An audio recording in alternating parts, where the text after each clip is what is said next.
وجهه الكريم. أما بعد، فأعوذ بالله من الشيطان الرجيم. بسم الله الرحمن الرحيم. وقل لعبادي يقولوا التي هي أحسن إن الشيطان ينزغ بينهم إن الشيطان كان للإنسان عدوا مبينا. ವೇದಿಕೆಯ ಮೇಲೆ ಉಪಸ್ಥಿತರಾದಂತಹ ಸನ್ಮಾನ್ಯ ಅಧ್ಯಕ್ಷರೇ, ಗುರುಗಳೇ ಹಾಗೂ ನನ್ನ ಆತ್ಮೀಯ ಸಹೋದರರೇ, ಈ ಸಭೆಯ ಸಾಲಾನ ಮುಷ್ತರಕ ಇಜ್ಲಾಸಿನಲ್ಲಿ ನನ್ನ ಭಾಷಣದ ವಿಷಯ ಬೈಯುವುದು ಒಂದು ದೊಡ್ಡ ಪಾಪವಾಗಿದೆ. ನಾನು ಈ ವಿಷಯದ ಮೇಲೆ ಒಂದೆರಡು ಮಾತುಗಳನ್ನು ಹೇಳಲು ಬಯಸುತ್ತೇನೆ. ತಾವೆಲ್ಲರೂ ಗಮನವಿಟ್ಟು ಕೇಳಲೆಂದು ಆಶಿಸುತ್ತೇನೆ. ಮಾನ್ಯರೇ, ಇಸ್ಲಾಂ ಒಂದು ಪೂರ್ಣ ಮತ್ತು ಸ್ವಚ್ಛತೆಯ ಧರ್ಮವಾಗಿದೆ.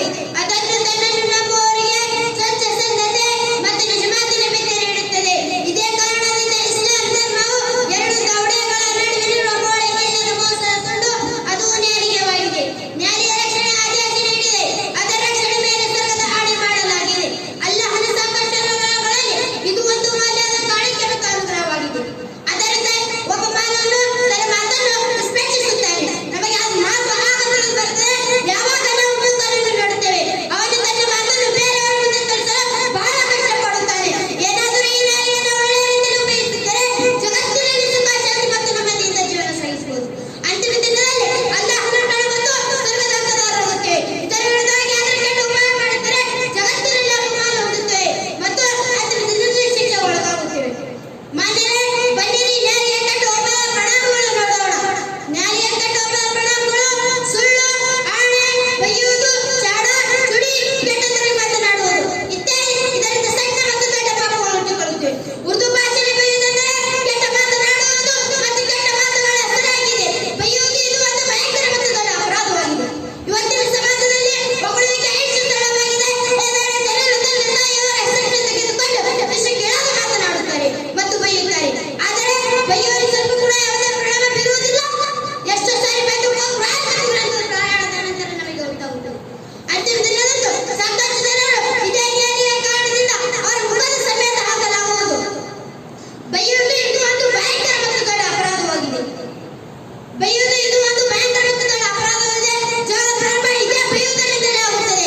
ಇದೇ ಒಂದು ಕೆಟ್ಟ ನುಡಿ ಇದೆ. ಸಮುದಾಯದ ನಡುವೆ ಜಗಳ ಉಂಟಾಗುತ್ತದೆ. ಪ್ರವಾದಿ ಮುಹಮ್ಮದ್ ಸಲ್ಲಲ್ಲಾಹು ಅಲೈಹಿ ವಸಲ್ಲಂ ಅವರು ಹೇಳಿದರು, ಅಬ್ದುಲ್ಲಾ ಬಿನ್ ಉಮರ್ ರದಿಯಲ್ಲಾಹು ಅನ್ಹು ಪ್ರವಾದಿಯವರು ಹೇಳಿದರು, ಇವು ನಾಲ್ಕು ನುಡಿಗಳು ಯಾರೇಳುತ್ತವೆ. ನಾಲ್ಕರಲ್ಲಿ ಒಂದಾದ ಕೂಡ ನಿಫಾಕನ ಒಂದು ಕೆಟ್ಟ ವಸ್ತುವಾಗಿದೆ. ಇಲ್ಲಿಯವರೆಗೆ ಅವನು ಅದಕ್ಕೆ ಬಿಟ್ಟು ಬಿಡಲಿಲ್ಲ.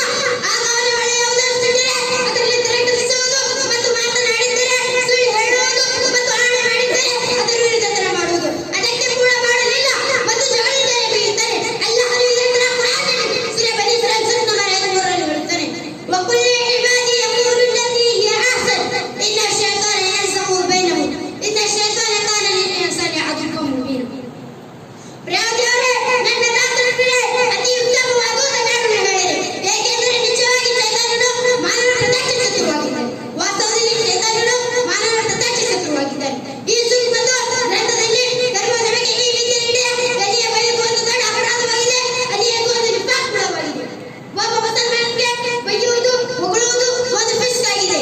ಒಬ್ಬ ಮುಸಲ್ಮಾನನಿಗೆ ಹೃದಯಪೂರ್ವಕವಾಗಿ ತೊಂದರೆ ನೀಡುವುದು ದೊಡ್ಡ ಪಾಪವಾಗಿದೆ. ಯಾರಿಗಾದರೂ ಬೈದರೂ ಸ್ವಲ್ಪ ಹೊತ್ತು ತಾಳುತ್ತಾರೆ ಮತ್ತು ಕೆಲವರು ತಾಳುತ್ತಿಲ್ಲ. ಸಿಟ್ಟಿಗೆದ್ದು ತಾವು ಕೂಡ ಬೀಳುತ್ತಾರೆ. ಗ್ರಂಥದಲ್ಲಿ ಬರುತ್ತದೆ, ಪ್ರವಾದಿ ಮುಹಮ್ಮದ್ ಸಲ್ಲಲ್ಲಾಹು ಅಲೈಹಿ ವಸಲ್ಲಂ ಅವರು ಹೇಳಿದರು, ಸಿಬಾಬುಲ್ ಮುಸ್ಲಿಮಿ ಫುಸೂಕನ್ ವ ಕಿತಾಲುಹು ಕುಫ್ರ್. ಒಬ್ಬ ಮುಸಲ್ಮಾನನಿಗೆ ಬೈಯುವುದು ಫಿಸ್ಕ್ ಆಗಿದೆ, ಅವನಿಗೆ ಕೊಲ್ಲುವುದು ಕುಫ್ರ್ ಆಗಿದೆ. ಕೊನೆಗೆ ಅಲ್ಲಾಹ್ ತಾಲಾ ನಮ್ಮೆಲ್ಲರಿಗೂ ನಾಲಿಗೆ ರಕ್ಷಣೆ ಮಾಡಲು ತೌಫೀಕ್ ನೀಡಲಿ. ಆಮೀನ್ ಥುಮ್ಮ ಆಮೀನ್. ವಾಖಿರು ದಅವಾನಾ ಅನಿಲ್ ಹಮ್ದುಲಿಲ್ಲಾಹಿ ರಬ್ಬಿಲ್ ಆಲಮೀನ್. ವಸ್ಸಲಾಮು ಅಲೈಕುಂ ವರಹ್ಮತುಲ್ಲಾಹಿ ವಬರಕಾತುಹು.